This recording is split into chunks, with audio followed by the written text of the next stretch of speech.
Bismillahirrahmanirrahim. Alhamdulillahi Rabbil Alameen. Wassalatu wassalamu ala Rasulillah wa ala alihi wa sahbihi ajma'in. Amma ba'd.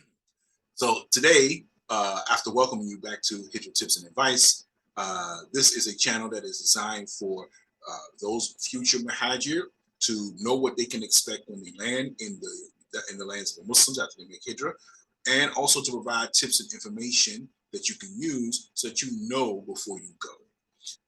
I'm going to talk about something that's connected to Arab culture and could also be connected to culture shock, because you probably have not experienced this to this level.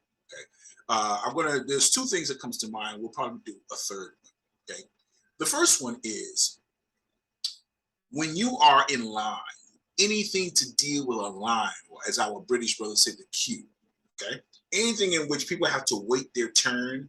You're going to find that the people in those countries, they don't really do that too well. In some places where it's much more organized and the people force them to do it, then they will conform. But that's just not the mentality of most people. You know, most people are just kind of, it's not a line like this, it's a line like this. And everybody's, Muhammad, do you have it? Come have it? How much is this? Huh? Muhammad, this, that, everybody's talking over each other, and some kind of way, the person in the store is able to make sense of that spaghetti. He knows who came first, who's next, who's this, who's that, who's this, who's this, you know, and this might drive you insane, because it drove me insane. When I saw it, I'm like, yo, the line is back here, man. How did you just walk up right here and just start talking to the guy, and the guy will wait on him, right? Now, you'll find this in most public places. Specifically, the one I have in mind, I don't know why, is the makbaz, the bakery. Okay, where you can go and get your fresh baked, what we call pita bread, the big bread like that. You get your pita bread there. You can get your lentil beans. Excuse me. Excuse me. You get your lentil beans. You get your soup on. Lots of stuff, right?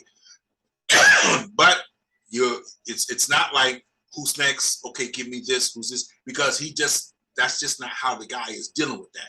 And I remember, and ever since I've heard this, I've never forgotten it. And it actually helped me cope better with what I saw when I actually experienced this, because I heard this years and years and years before I left.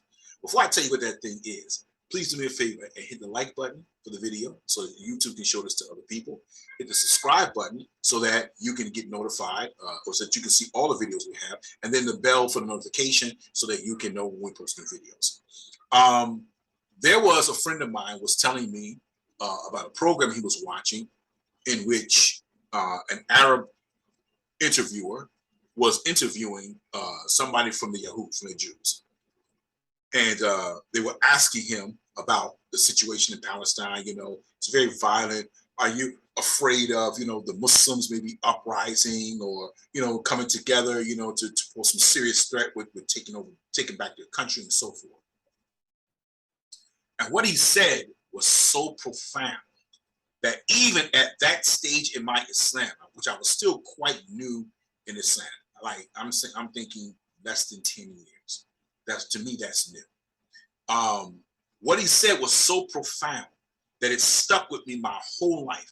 And this was before I made Hijrah. So when I got there, I was like, okay, this is what he's talking about.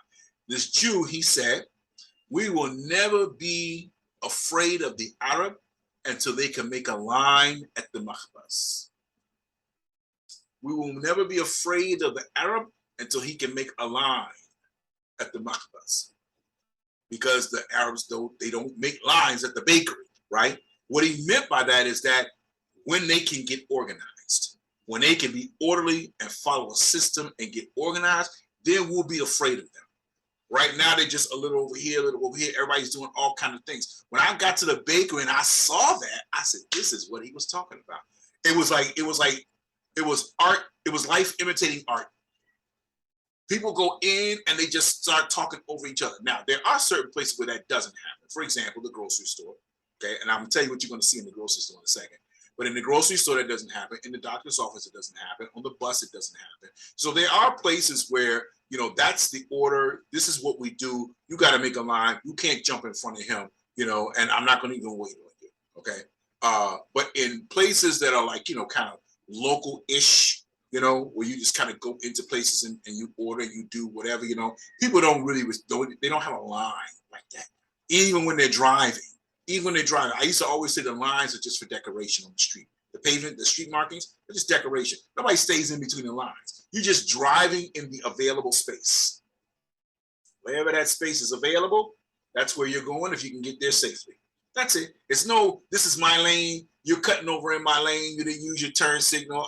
He'll use that turn signal for a second, blink, blink, blink, as he's already moving.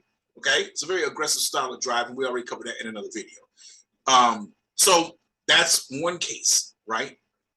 If you are in town like that, don't get offended like that. Just you have to be more aggressive. You have to be more assertive. You have to get in this face and say, hey, Muhammad, I want the one over there. How much is this one over here? Okay, here you go. Take the money over here. Yeah, give me 2 of those. How much is that? Muhammad, how much is it? They call everybody Muhammad. If they don't know your name, they call you Muhammad. Everybody calls each other Muhammad. Although the early they said we shouldn't do that. But if you don't know the person's name, Muhammad is like one of the most popular names in the entire world. So people always say, Muhammad. Even back in our countries, people don't know, hey, Muhammad. Everybody's name is Muhammad. Hey, Muhammad, give me 2 of those. How much is this? I want 2 of those. Hey, come on, where's it? Yeah, I want 2. Yeah, give me those 2 here in the back. Hey, you just have to be assertive. If you try to be polite and you're going to be quote unquote civilized and you'll stand back and just wait for everybody, go ahead. Man, you'll stand there all night. You will literally be there for hours. Okay, so you have to kind of just jump in it, and as they say, get in where you fit in. You know what I mean? You have to be not aggressive, but you have to be assertive. Right? You have to assert your presence. So if he's talking to somebody, I hate the 2 over here, yeah, and give me 1 of these. How much is this? And Muhammad, stay with me, okay? How much is this one? Okay, give me 2 of those. How much? 5 riyal? Here you go. You got to be assertive, otherwise you won't get anything done. Okay. In the grocery store, what I seen, it really, it was like I was looking at it and I couldn't believe I was seeing it happen. And I didn't even get mad, as opposed to, I really wanted to laugh because I was like, this cannot be happening. If you have a line in places where the grocery store lines are not segregated, right? Or maybe in the mall like that. In some places they have just, this line is just for the women and this line is just for the men, officially or unofficially. Okay. So they may have a woman at the register, all right, and you just find that it's just all women in that line. Okay. And then they have guys who work there, that you find in that line, it just seems to be all men, unofficial. Okay. I've not seen any line that says Nisa Rijal, women, men, and an arrow pointing. I've not seen that. So it's just kind of like an unofficial kind of thing. But in places where you have a mixed line, what happens is the woman, literally, this is what happens. Women get more preference. They get a lot of preference in a lot of public places because people just want to reduce the harm or reduce the amount of mixing and mingling, and they would just kind of take care of them and just let them go ahead and just get out the door because we just don't want the problems. So you'll be in a line like this, and you'll see this woman. She'll be coming like this, and she literally just floating.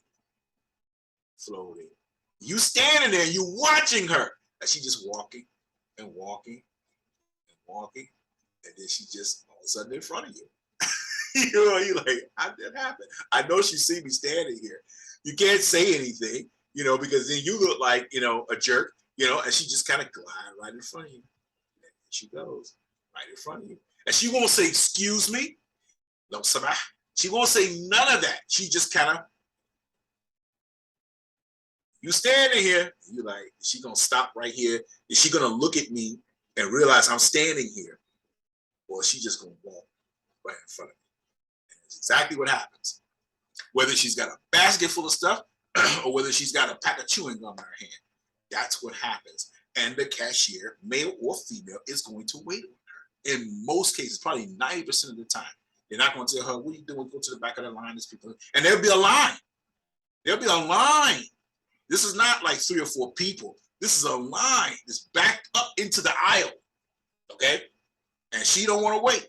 So she kind of glides in, and before you know it, she's in front of you. This is just what people do. This is what people do. So you have to get used to that this is just the mentality of some people. Okay, in places where there's a line or a queue, most people, they won't do that. The third thing, and we'll finish here, that this is really going to bother you, and I don't think I ever got away from that, because some things bother me and then I just got used to it and I just say, okay, that's just the way it is. But there are certain things that just bother me, and it's going to always bother me. And that is when you're talking, when you're having a conversation, you don't get the chance to finish your conversation before somebody interrupts you. So you're talking with someone and you're going, listen, see, what I need you to understand is, well, how? I mean, like you say that, excuse me, I'm sorry. Can you, this constant interrupting me while I'm talking?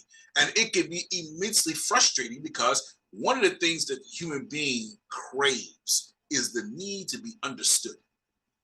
Let me say my piece, then you can talk. But we can't talk at the same time.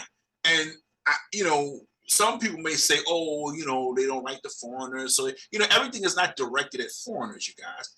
And what you have to do is you have to watch how they interact with each other. They do this with each other on a regular basis. I don't know how they have conversations, because everyone is talking at the same time, but they manage to hear each other. It works for them. It works. It doesn't work for me. I still get very mildly irritated when I'm in the middle of a speech or talk or a statement. I'm trying to finish this sentence now. And I've been trying to finish this sentence for the last 2 minutes, and you keep interrupting me with something that is completely off course or something that you couldn't wait. And this is not from the adab of our messenger, sallallahu alaihi wasallam. Rasulullah sallallahu alaihi wasallam, he never used to interrupt people when they were talking. He would wait until they finished. So people say, yeah, but you're going to be talking for a long time and I might forget. Well, then you just forget. How are we going to have a conversation if every time that you open your mouth, I open mine at the same time? It doesn't work. So I didn't have any control of that except in my circle when I was working, when I was teaching. And that was one of my class rules. We can't both talk at the same time. So if you start talking, I'm just going to stop talking. I have to do that to preserve my sanity. When you get done talking, I'll go ahead and talk. And the minute you start up again, finish, Abdullah? Yeah.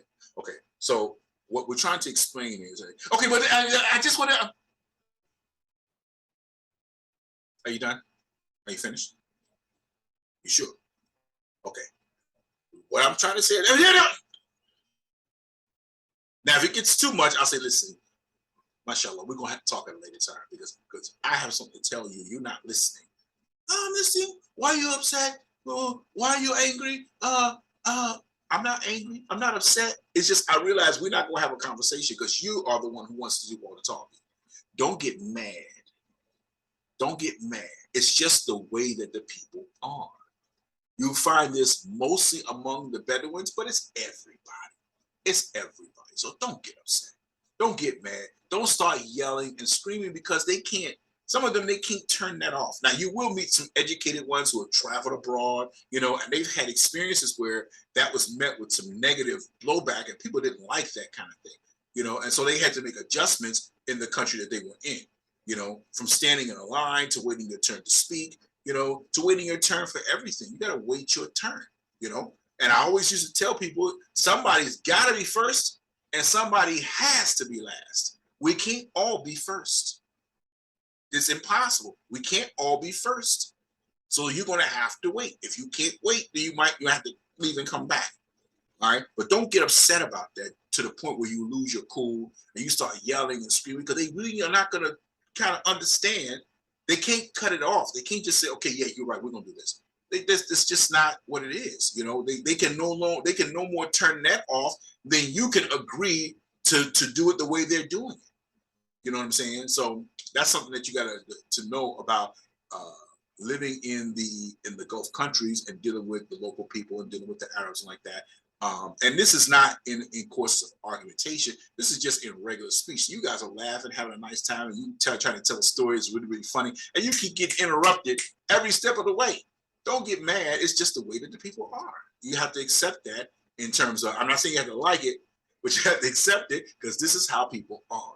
Okay, that's going to make you settling in easier. We're trying to get settled into our new country as easy as possible, with as little difficulty and with as little, complications as possible. And a lot of that is dependent upon your understanding the culture. Whether you like it or not, whether you accept it or not, whether you agree with it or not, isn't the issue. But you got to understand that there are certain things that are at play. There are certain things within the culture that you have to say, okay, this is part of the culture. They do it with everybody. If they just did it with me, I take some issue with that.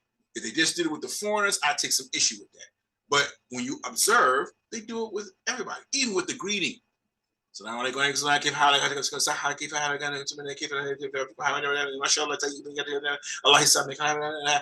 they're all over each other, and you're like, did he even realize what he said? It's just what it is. It's just what it is. So understanding these cultural differences, these things within the culture, we don't, as I told my family before we left, we don't say it's wrong. We don't say it's wrong, but we do say it's different. It's definitely different from what I'm used to seeing. Okay, it's different. It's not wrong. It's just different. Okay, and if you can accept that, you're going to get used to being around your new neighbors and your new work environment and so forth, much faster, inshallah, and have a more pleasant experience. So that's it, you guys. If you know somebody on the other platforms, Instagram, Twitter, Facebook, TikTok, or wherever, and they can benefit from this video, please share the video with them so that they can like and subscribe and all that good stuff. أقول قولي هذا واستغفر الله لي ولكم والسلام عليكم ورحمة الله وبركاته.